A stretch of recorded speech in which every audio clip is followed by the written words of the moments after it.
Hey everybody, welcome back to PlayStation Underground. You got Kristen and Zach here, and we are diving around literally in Shadow of the Tomb Raider out Yes, we September are. 14th.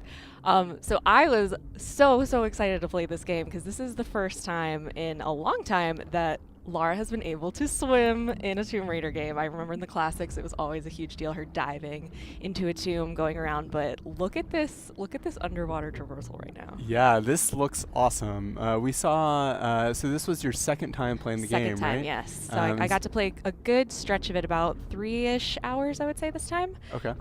Get a little bit into the game, and Lara is definitely a Tomb Raider at this point. Like she knows what she's doing. She is surviving, and she's just like a predator, hunting down Trinity right now, trying to continue to save the world. Gotcha.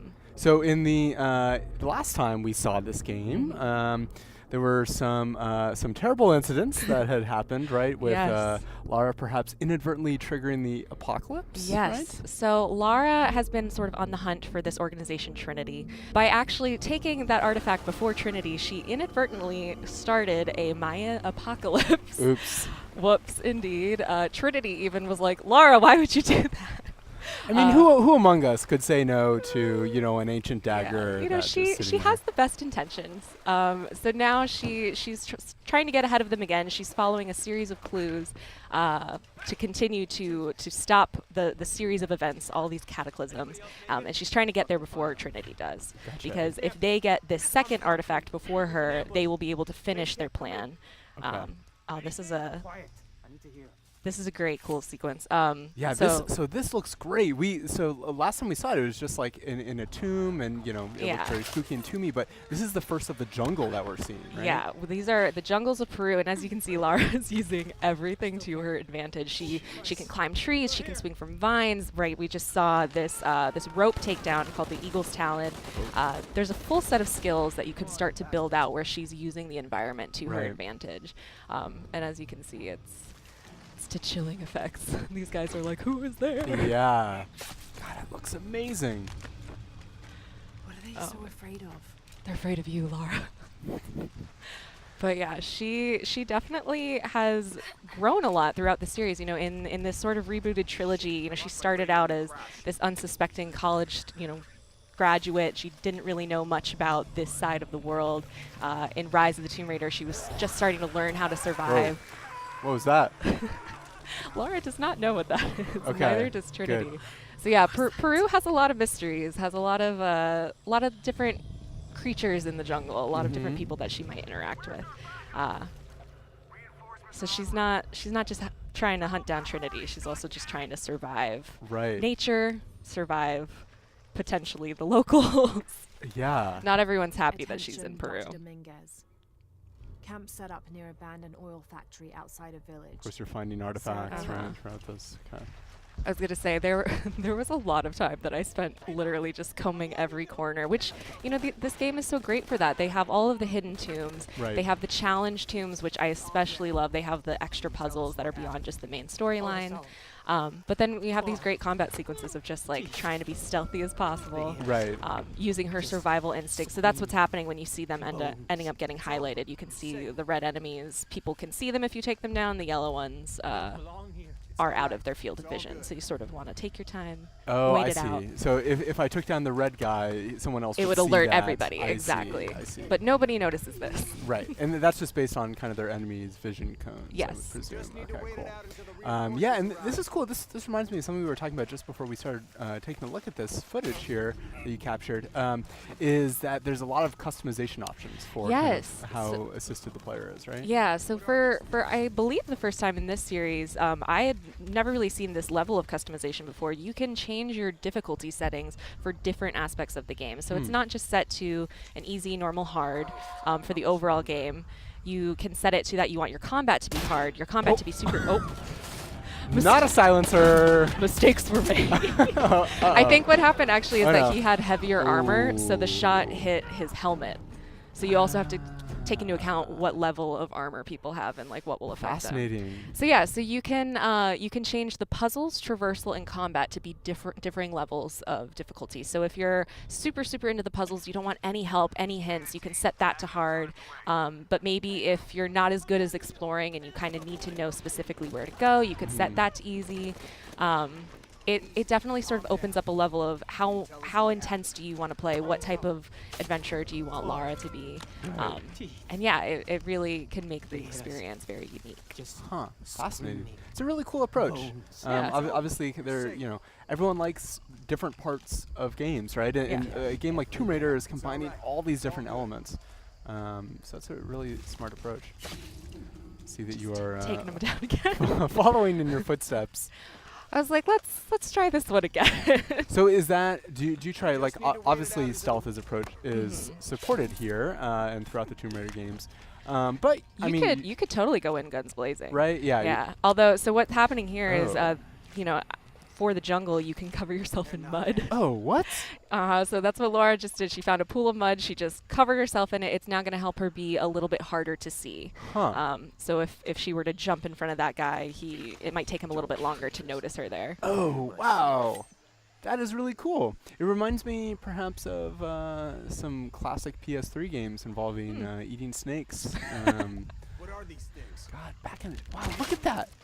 Oh, I loved this rope mechanic.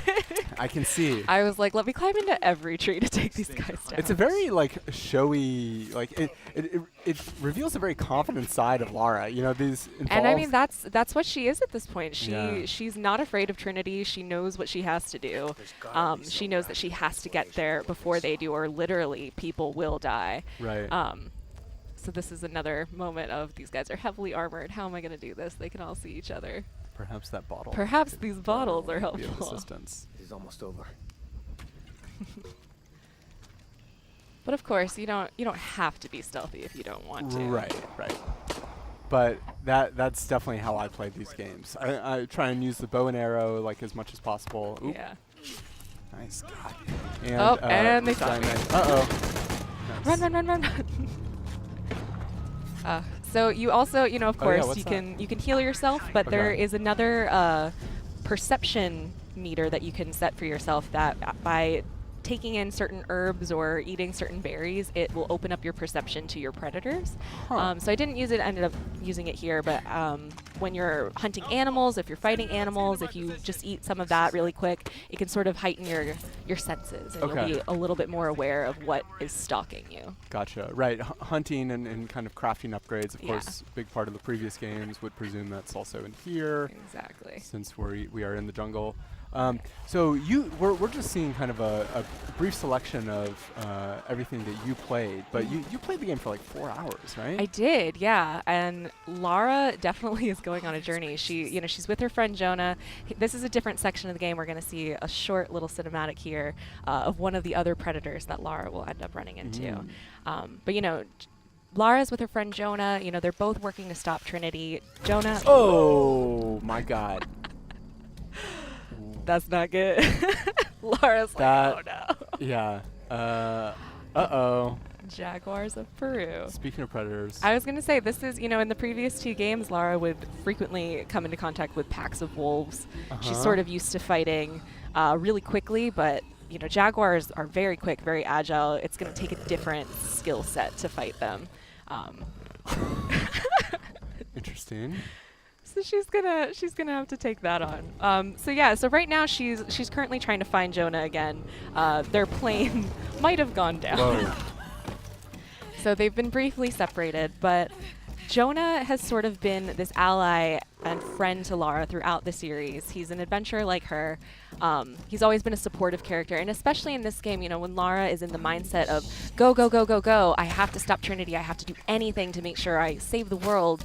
Jonah's sort of being like, let's stop, let's take a deep breath and consider our options while we go into this. Are people getting hurt along the way? Was there a better way we could have done this? Should you maybe not have grabbed that artifact that potentially started this apocalypse? Right. So she's sort of starting to have to rethink about the consequences of her actions, and while she does have good intentions, is it better to maybe go about it in a different way? Huh.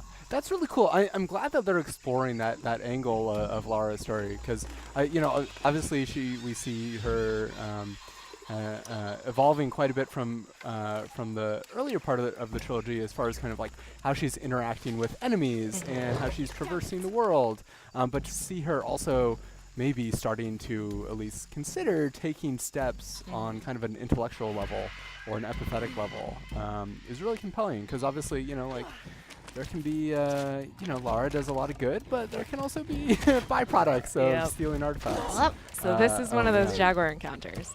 So what ends up happening here is it's usually in a space that isn't just part of the regular environment.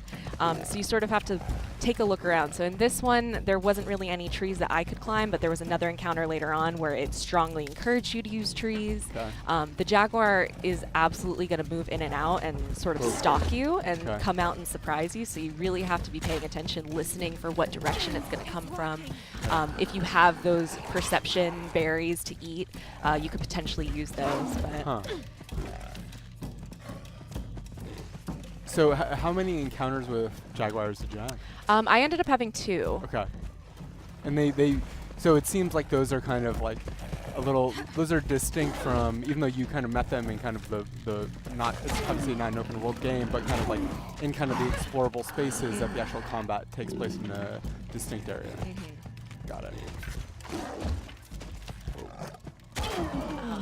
Nailed them. Man. All right. Well, Shadow of the Tomb Raider is going to be coming to PS4 on September 14th. I'm so excited. I can't wait to continue on Lara's journey. Me neither. Thanks for showing me this. Thank you, Zach. Not much longer to wait. I know. All right. We'll see you next time on PlayStation Underground. See ya.